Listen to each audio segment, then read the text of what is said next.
My husband is cheating with my son's 18-year-old girlfriend. I, 41/F, am a stay-at-home mom.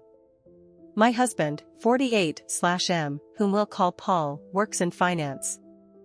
We have been married for nearly 20 years.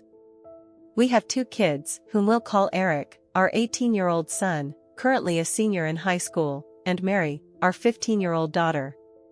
They are both the lights of my life. My marriage with my husband has grown somewhat stale over the years for a myriad of reasons, such as his work schedule and how I've aged poorly since we first met. Our son Eric has a girlfriend, 18/F, whom he's been dating since they were freshmen in high school. We'll call her Amy. Eric absolutely adores Amy. She's his first love, and she's someone I've always considered as family. This makes the whole situation emotionally excruciating for me. Last week, I inadvertently saw my husband's phone screen and got a glimpse of a text thread between my husband and Amy, our son's girlfriend, and I read what looked like a message of her telling him that she misses sucking his cock. I froze in place, in complete disbelief. I spent most of the day convincing myself that I must have misread what I saw. However, I didn't misread it because, over the last several days, I discovered a file on his computer filled with tons of BDSM porn.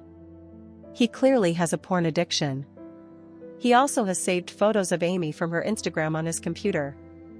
Although they weren't inappropriate, she was fully clothed, it was still the proof I needed to confirm that I wasn't going crazy. I also looked at his phone during opportune moments, and saw more of their interactions. I wish I had never looked. They were filled with mean, horrible things said at my expense, with him constantly comparing me to her. He would call me fat and old, among other things, with Amy LOLing. I've always had hunches or paranoid feelings that Paul has been cheating on me, but never in a million years could I have fathomed something like this. Last month, I found a thong in our bedroom that I know wasn't mine. I turned a blind eye to it, being naive and acting like it was maybe our daughter's, even though that made zero sense. Not only is he cheating on me, but he's betraying our son. I'm completely devastated. I don't even think words can adequately describe the dread, anger, shock I feel right now. I'm totally overwhelmed on how to handle this, because obviously action needs to be taken, but I'm terrified of what kind of psychic blow this will be for my son. I have no idea how to even broach this completely fucked up topic with him. I wouldn't wish this predicament on my worst enemy. I can't even believe I married this scumbag in the first place. And then my mind started to race, realizing that I started noticing specifically unusual behavior from him around the same time Amy turned 18. Was he waiting for her to turn 18 before pursuing this affair? There's so many layers to all of this, and I'm completely paralyzed with fear and dread about it all. None of it makes any fucking sense. How did this happen? Am I that much of a stupid idiot that I let all of this happen under my watch? Eric adores Amy, and the thought of revealing this sickening truth to him terrifies me. The impact on his young heart and mind could be devastating. My heart aches for Eric and Mary, who are completely innocent bystanders. I haven't confronted my husband about this, because I'm frankly scared of the domino effect. I don't know who to turn to first about this. I share my story not for sympathy, but in search of understanding and perhaps advice from those who might have had to grapple with deep betrayal. Thank you for listening. Edit. How I inadvertently saw it was this: he was on his phone. He did not have iMessage open currently on the screen, but the application was still open. You know how on the iPhone when you swipe up and it shows all of the applications that are open and you can close them. When he was closing out the applications, something he does compulsively, I noticed it. It's not like he was some kind of idiotic buffoon having iMessage open for all to see. I saw he forgot he had the application running when he swiped up from a completely different app. Also, I did say in my post that I went back to his phone to actually solidify my suspicion on a different day. So you are incorrect in asserting that I'm now magically changing my story. I am being consistent. Update 1. My brother connected me to a very tough junkyard dog type lawyer. I saved screenshots of all his conversations with Amy. I was only able to get the last 3 months from iCloud. The conversations were mostly flirty and dirty talk. It was hard to stomach, completely sleazy, and I saw several negative things said about me. His call history showed he talks with her for hours pretty consistently. He uses dating apps. I took screenshots of his profiles and all of the active chats he has with his matches. It's very clear he uses a filter to seek out girls who are 18 to 22 or so. I copied all of his files from the computer.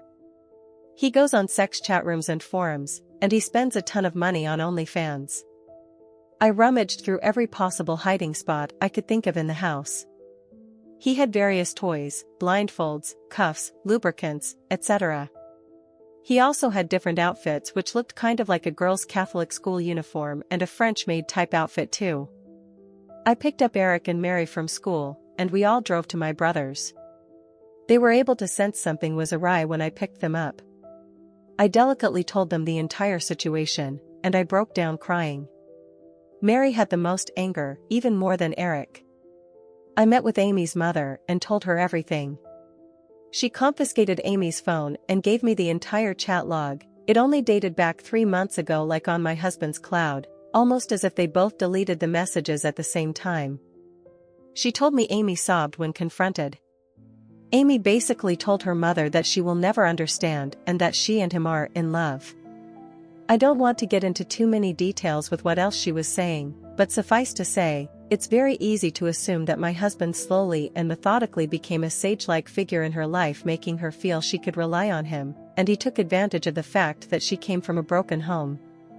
Amy is also non-stop insistent that their friendship only became romantic/physical recently, and before that, she said he was more of a friend and mentor. I confronted Paul over Zoom. The look on his face was scary. He became red and looked so sweaty, he had anger and panic in his eyes. His tone of voice was very defensive and frightening. He kept yelling the word context over and over again, and that none of that happened. He was unable to speak without constant stutters and intensity. Nothing really made any sense to me. I refused to tell him where I was, and he said I had no right to take his kids away from him, and then he abruptly left the Zoom. My lawyer is filing for temporary sole custody of Mary and a restraining order. Mary is still the most angry. She's totally furious with her dad and Amy, justifiably so, of course. Mary is recollecting moments and times she watched her dad interact with her friends, and she's in knots about it. Eric is very clearly hurting, but he's so strong and very level-headed. He wants to see a therapist. The maturity my kids are showing makes me proud. They don't deserve this at all. We made the authorities aware of everything. I plan on being completely unforgiving and ruthless in this divorce. I'm reflecting on how I've been treated and how it's made me a shell of myself, and how I've had a very negative opinion of myself because of him over the last 20 years. I don't want to let this scumbag get away with it. I want to reinvent myself and move on stronger than ever. Update 2. Thank you again for all the love and encouragement. It gives me comfort and means so much to me. I've received many comments and messages accusing me of faking this story, which oddly also provides comfort because all of this feels unreal even to me. It validates my own feelings that there are people out there who can't even fathom this being true. I wish it were fake. I've been focusing on and worrying about how others are feeling over this, somewhat ignoring my own feelings, which I'm trying to change.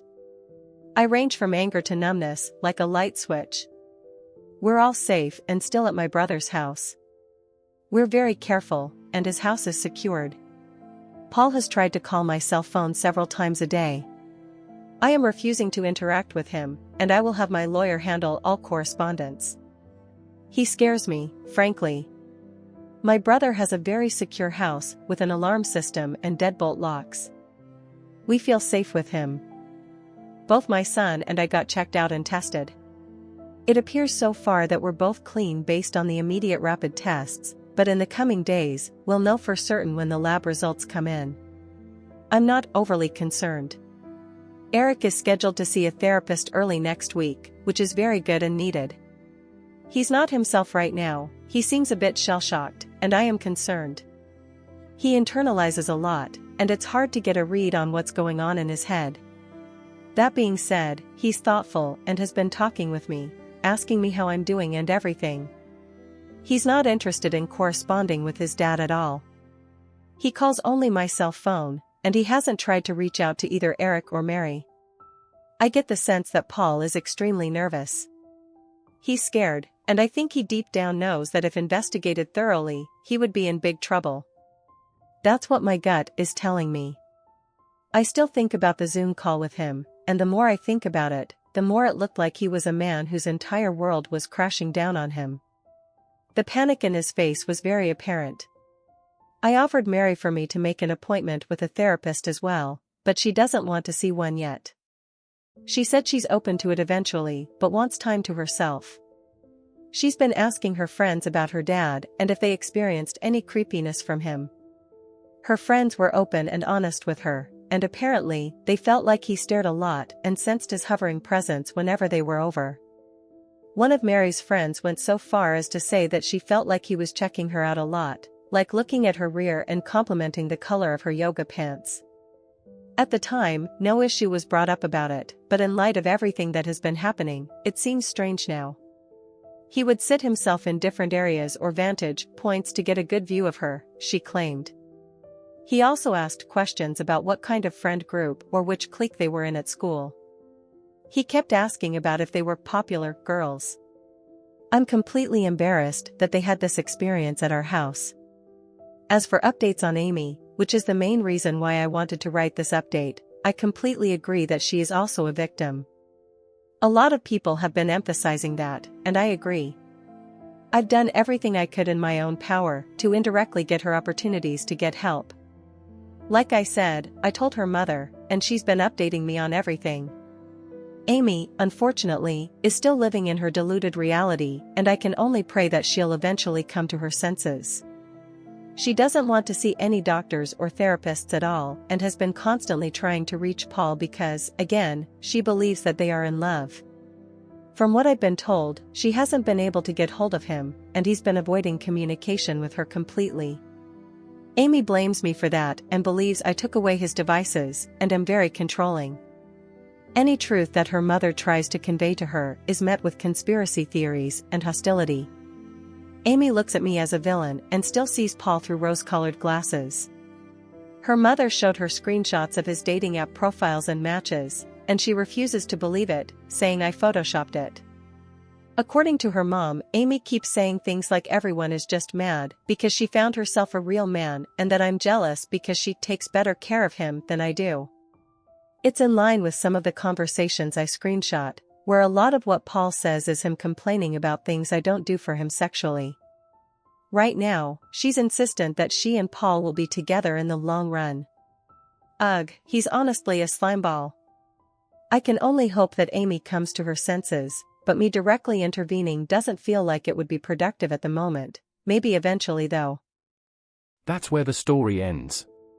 Please consider subscribing to keep up to date on this post and other daily Reddit content.